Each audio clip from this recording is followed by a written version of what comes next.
Moving on now, social media giants Facebook and Twitter CEOs testified at a heated Senate hearing on their rules to counter misinformation during the bitter 2020 election.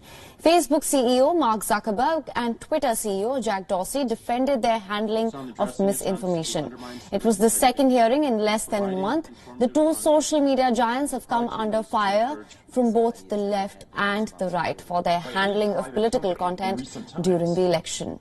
Senate Judiciary Committee Chairman Lindsey Graham said that the social media giants acted as the ultimate editor. Republican senators attacked Zuckerberg and Dorsey for what they called censorship of President and his allies. Graham called out Zuckerberg and Dorsey for deciding to limit the distribution of a New York Post article that claimed to have exposed wrongdoings of President-elect Joe Biden's son, Hunter Biden.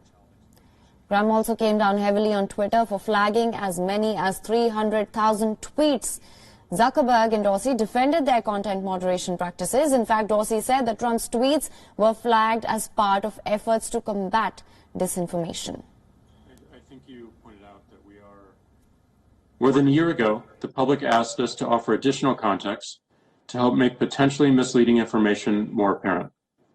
We did exactly that, applying labels to over 300,000 tweets from October 27th to November 11th, which represented about 2.2% of all U.S. election-related tweets.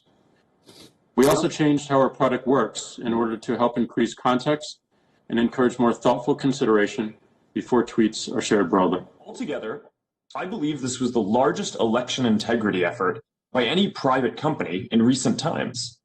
This is what people expect of us. And I'm glad that, from what we've seen so far, our systems performed well. But election interference remains an ongoing threat that will never fully be solved, so we continue to improve with each election. Democrats, on the other hand, called out the two social media giants for letting Trump and his supporters spread misinformation. They pushed the companies to limit the spread of false and misleading content. We are required to help increase the health of the public conversation, while at the same time ensuring that as many people as possible can participate.